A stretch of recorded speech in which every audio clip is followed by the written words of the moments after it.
Hey, what's going on, guys? It's I, Ches Critta. So I was reading this article on Scranton, Pennsylvania, which is apparently in deep trouble as far as their budget goes. So deep, in fact, that they have had to cut city workers to the minimum wage across the board. Now, this is everyone from the top down, including the mayor and all the city workers that basically do everything. So it's the equivalent of these people were making pretty decent money. I mean, especially for your average city worker, akin to about $1,500 every 2 weeks for their paycheck, and now they're down to about $600. Well, now there's nothing remarkable about this. This is going to happen pretty much all over the place. You're seeing Stockton, California, now Mammoth, I believe California is going bankrupt, and there's nothing that they can do because, again, on the municipality level, on the state level, you cannot print money like the Federal Reserve does with the federal government. So what's interesting about this is it has turned into a debate about fairness, okay? And you can look at the videos and all this if you want to look it up. And these people are getting up in front of the city council and the judges that are overseeing this thing, and they're saying, hey, this isn't fair. This isn't fair. What am I supposed to do? How am I supposed to feed my family? Well, that's a good question. But I would like to take a step back from this article a second and tell you a little bit about the company that I ran, which I had to shut down. Now, we had a monthly outlying of about 90 grand per month, and our revenue during the good years averaged somewhere around 150. Okay, so there was profits there. Everyone got paid. We paid them pretty well too, and we gave them benefits. Now, in 2006, because it was related to the housing industry, we had about 30, 40 employees.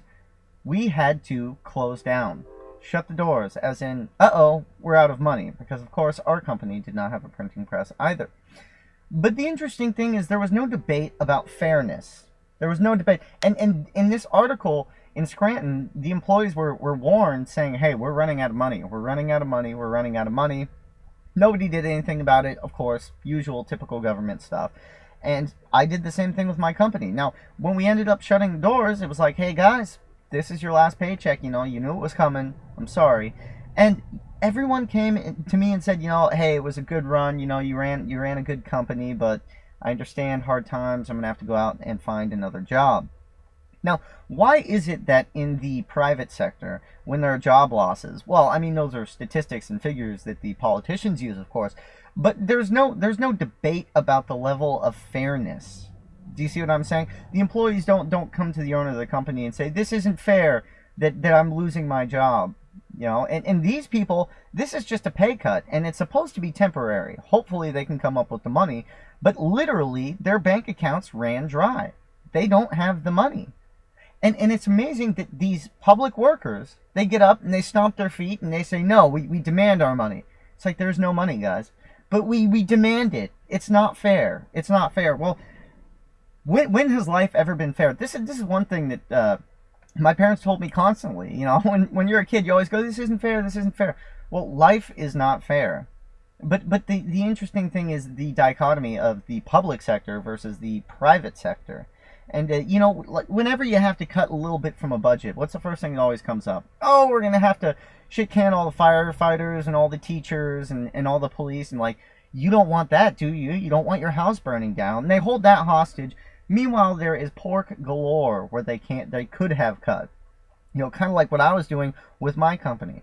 We started cutting wherever we could to make sure and keep those employees. But no, the public sector, what they want to do is they want to basically, keep all their goodies, all the benefits, everything, and including all the pork projects. You know what I mean? Like, these cities spend tens of millions of dollars to build brand new courthouses and brand new capitals with marble floors and all this.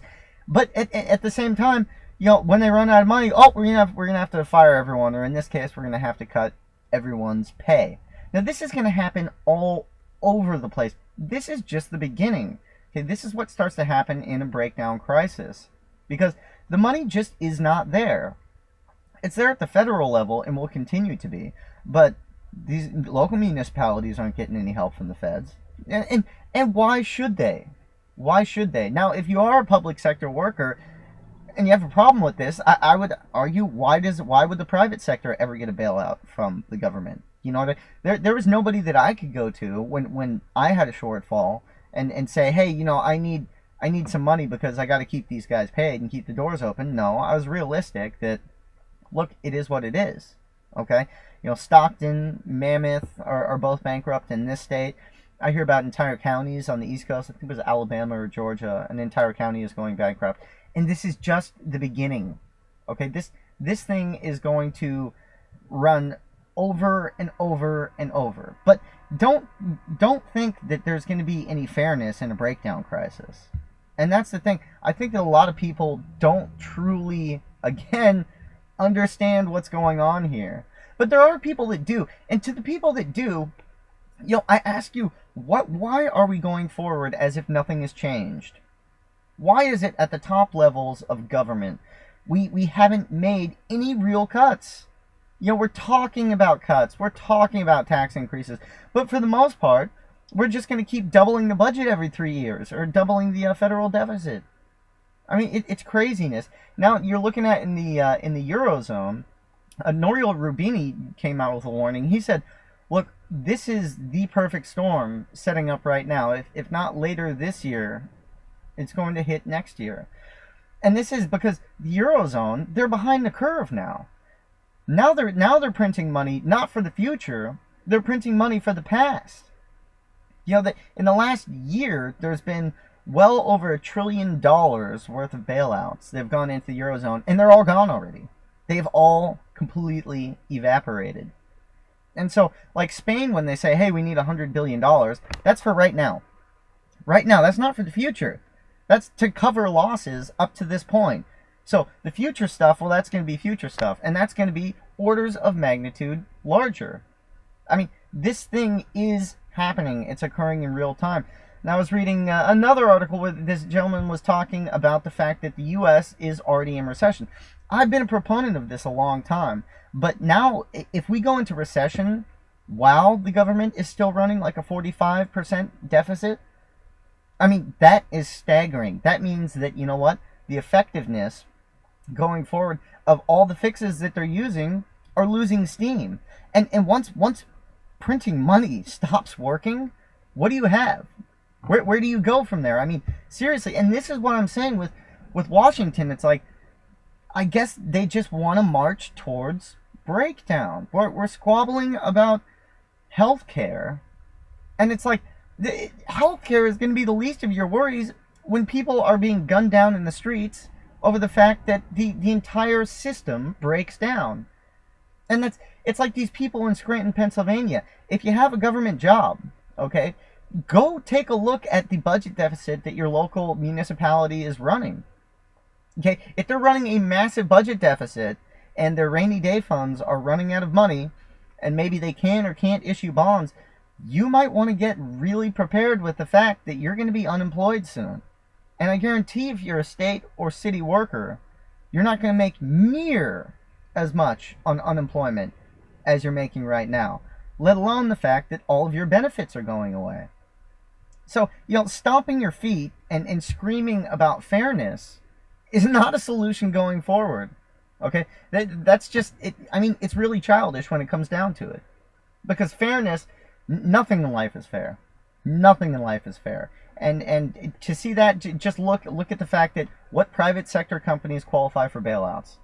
Well, the ones that buy the politicians. I mean, is that fair? No. No. Is it fair that the Constitution has just been stomped into the ground and, you know, burnt to a crisp? No. But, you know, going forward, it's about individual solutions. Don't think that the government's going to be there to help. Don't think that even the help that they have is going to be beneficial for you in any sense of the word. I mean, the government helps you just barely. They will help to keep you alive, maybe, sustained, if you're lucky. But that's about it. I mean, real benefit as far as charity and stuff like that comes from the private sector. So, again, it's frustrating to see this because you've got a bunch of grown people acting like spoiled children because, what? What do you mean? The city's out of money? You can't pay my bloated salary anymore? No, I'm sorry. Your bloated salary was never justifiable.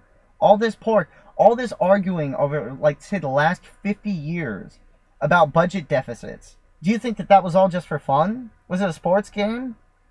You know what I mean? Was it a game of tag going back and forth? It's like, oh, yeah, let's turn on the television and root for the Republicans or root for the Democrats. No! These things have real consequences. And the chickens are coming home to roost as we speak right now. So you better get prepared for it. Life isn't fair. And this is going to happen to everyone across the board eventually. Because eventually prosperity via printed money does nobody any good and will destroy all wealth in this country, and the entire system will break down around you. So I'm sorry, I empathize with you, people of Scranton, Pennsylvania, that work for the city. But you should be happy to be getting that much, because the private sector got wiped out a long time ago, and there's really no help out there for them. Alright, guys.